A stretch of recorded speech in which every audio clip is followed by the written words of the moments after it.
Prokuroria e Fierit, që të ndjekim kronologjinë, e ka dërguar çështjen Bankers Petroleum në SPAK. Çfarë elementësh janë gjetur në këtë hetim që ka kaluar në dorën e prokurorëve të SPAK? Lala dhe pastaj Xama te ky moment, që mendoj është moment i rëndësishëm nëse janë gjetur elemente të tjerë, ose duke përsëritur edhe këto të rëndësishme të para. Atëherë, Prokuroria e Fierit pasi firmosi urdhër arreste dhe urdhër ndalimet, sepse ka patur masa të ndryshme sigurie për secilin prej personave të dyshuar dhe shpalli pra arrestoi disa prej të dyshuarve, ndërkohë shpalli në kërkim aksionerët e tjerë të Bankers, sepse fillimisht ka qenë Bankers kanades, më pas hyn kompanitë kineze, kështu që është në dy etapa të administratorët apo drejtuesit e shpallit në kërkim. Shpalli mos kompetencën dhe ja kaloi prokurorisë posaçme pasi u gjend përpara dy momenteve. Një kishte të bënte pra pretendon Prokuroria e Fierit që ka gjetur elementë që implikojnë zyrtarë të lartë shtetëror deri në nivel ministrash dhe do t'i shpjegoj dy prej tyre, dhe momenti i dytë është që të gjithë personat e përfshirë në këtë aferë dyshoheshin se kishin vepruar në kuadër të një grupi të strukturuar kriminal. Dhe Prokuroria e posaçme e ka pranuar këtë çështje penale dhe ka regjistruar vepra penale. Krijimi i skemave mashtruese lidhur me tatimin mbi vlerën e shtuar, fshehja e të ardhurave, pastrimi i produkteve veprës penale ose veprimtarisë kriminale, thënë thjesht pastrimi i parave, shpërdorimi i detyrës, moskryerja e detyrave nga organet tatimore, korrupsioni pasiv i zyrtarëve të lartë shtetëror ose i të zgjedhurve vendor, grupi i strukturuar kriminal dhe kryerja e veprave penale nga organizata kriminale dhe grupi i strukturuar kriminal.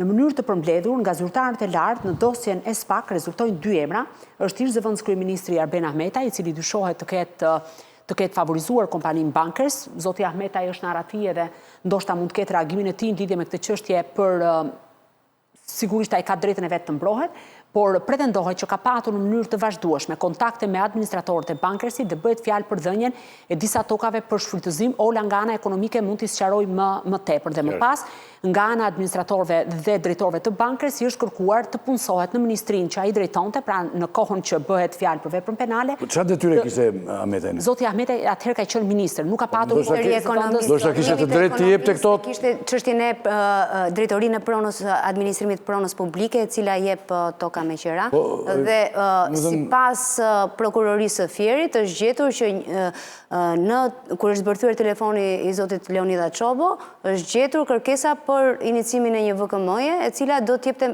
për shfrytëzim tokat e pafrytshme, dhe më pas këtë tokë ka marrë një kompani e lidhur me Leonida Çobon, e cila më pas ja ka dhënë me qira Bankersit. Nga shteti ka marrë me një vlerë shumë të lirë dhe Bankersit më pas ja ka dhënë me qira dhjetore 700.000 euro në vit.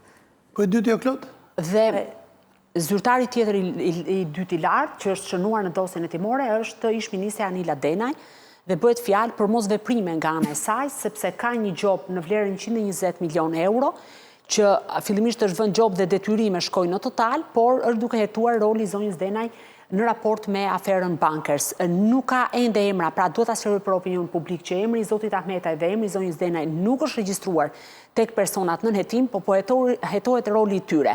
Por Prokuroria e Fierit ka ngritur dyshime për këta të dy, sepse duhet kemi parasysh ylli që disa nga veprat penale që lidhen me shpërdorimin e detyrës mund të gjenden fakte dhe për zyrtarë të tjerë ose ministrat të tjerë të mëparshëm, por për shkak të kohës së gjatë që ka kaluar që nga viti 2004, disa nga veprat penale janë të parashkruara nga ligji. Edhe në rastet kur kemi të bëjmë me autoritetet larta, me ministra. Po pra po, edhe në cili do qoftë, në qoftë se kalon, për shembull, vepra penale shpërdorimit detyrës, maksimumi i dënimit të 7 vjet. Nëse kalon 14 nga momenti që e ke kryer këtë vepër penale, pra po të marrë maksimumin, ajo vepër parashkruhet. Dhe ti nuk mund ta marrësh dot në ndjekje penale. Pra evidenton që ky zyrtar i lartë në cilësinë e ministrit të ekonomisë, financave etj me radhë ka kryer këtë shkelje, por nuk e merr në përgjegjësi penale. Pra këto dy janë zyrtarët e lartë. Pjesa e dytë është duke u hetuar një bankë nivelit të dytë në Austri.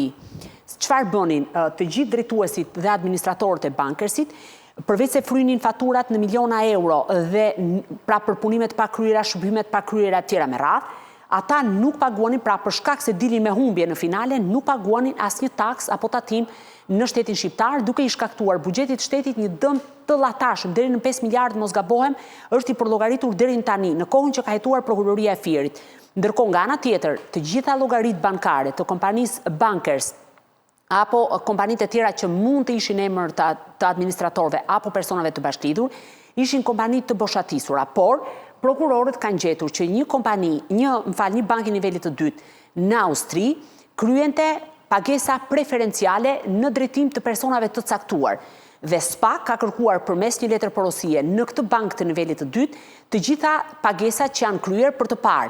Janë funksionar publik, janë zyrtar të lartë, janë kompani e tjera me radhë. Dhe përmes letër porosis do të kuptohet më pas edhe me qartësi se kush janë emrat apo personat të cilët kanë marrë pagesa në rastin konkret. Skandali... Banka Raiffeisen.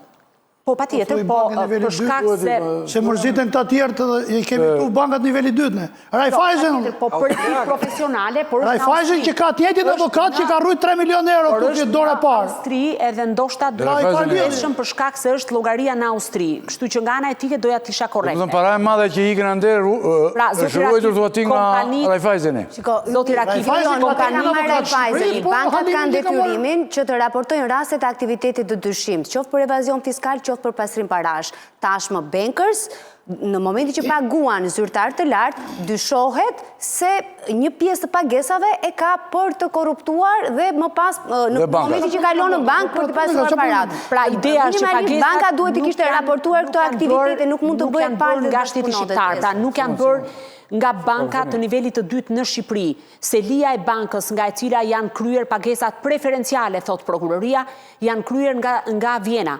Pra nga Austria, çka do të thotë, është kërkuar me letër porosi e gjithë lista e klientëve për të cilët janë lëshuar fatura pagesash. Do të thonë dikush për konsulencë, dikush tjetër, dhe nëse rezultojnë që aty ka emra të tjerë të cilët mund të jenë studio avokatore, mund të jenë politikan, mund të jenë biznesmen, këtë do duhet të kthehet letër porosia, sepse dy prokuroret, Anita Jedha dhe Enkeleta Millonaj, kanë bërë një letër porosi të detajuar në lidhje me të gjithë kohën që kjo bank ka funksionuar dhe ka kryer pagesa për llogarit të bankersit. Dhe nëse rezulton më pas që në këtë bank të nivelit të dytë janë kryer pagesa për ndoshta edhe për politikan, pra unë nuk mund të hamënsoj çfarë do të sjellë Austria në Shqipëri, atëherë do të fillojë më pas edhe thellimi. Skandali tjetër i madh është që ka transakcione, vetëm në një transakcion është bërë 110 milion euro në offshore. Pra ka offshore në Hong Kong, ka offshore në Irlandë dhe në disa vende të tjera, ku parat kanë shkuar nga Shqipëria dhe askush nga institucionet, tatime, dogana, institucionet financiare, hetimit, pastrimi parave tjerë me radhë, që janë një sër institucionesh, nuk kanë vënë në lëvizje inteligjenca financiare se ka pafundësisht informacione, nuk kanë ngritur alarmin ose ato flamujt e kuq për të thënë si ka mundësi që parat e bankersit po shkojnë në offshore dhe bëhet fjalë vetëm një transfer, thot prokuroria, ja do ta gjej dokumentin fix, dhe thot vetëm në një rast janë kaluar 110 milion euro. Imagjinoni sa miliona euro mund të jenë kaluar, të cilat do të jetë pamundur për t'u kthyer shteti shqiptar, sepse kompanitë offshore në asnjë rast nuk dihet përfituesi fundor. Pra, nuk është se do t'japin vetëm në qoftë se ka vetëm një mundësi potenciale për të mësuar emrat, nëse do ketë rrjedhje të dhënash, siç ka qenë Pandora Papers, Panama Papers e tjerë me radhë, dhe rrjedhja e të dhënave në forma apo mënyra të ndryshme në vende të tjera mund të ekspozojë edhe përfitues të cilët mund të lidhen me aferën bankers. Por deri më tani mendoj që do të jetë e vështirë edhe për SPAK-un, sepse kompanitë offshore asnjëherë nuk kthejnë përgjigje. Ne kemi patur 10 raste të tjera, të cilat kanë nisur hetimet në ndryshimet për offshore dhe nuk ka patur të dhëna të ardhura nga këto kompani dhe asnjëherë nuk është mësuar përfituesi fundor i tyre. Pra, kjo është në mënyrë të përmbledhur. Pastaj mënyra se si ata kanë kaluar nga njëra kompanitë e tjetra, që janë dhënë shërbime për konsulencë në mënyrë të paarsyeshme, janë bërë fatura fiktive për shërbime të pakryera asnjëherë, ose për shërbime që mund të vlenin 1 lek, po ndërkohë është bërë 15 lek. Pra është fryrë fatura me qëllim që të dilte kompania me humbje dhe të mos paguante para në shtet. Kjo pastaj është skemë që ne kemi shpjeguar disa herë në emisionin tënd dhe mendoj thjesht do të bëjmë përsëritje. Por që këto 3 janë momentet kryesore dhe ka dhe një moment tjetër, mënyra se si ata kanë operuar, thot prokuroria e posaçme, kanë qenë të gjitha hallkat të lidhura zinxhir, duke qenë një veprimtari kriminale e vazhdueshme, e zgjatur në kohë mes të njëjtët personave dhe mes të njëjtave kompanisht të përfshira, kemi dyshime, thot prokuroria e posaçme, që gjendemi përpara një grupi të strukturuar kriminal. Për këtë arsye, thot, bëhem kompetente për ta hetuar këtë çështje.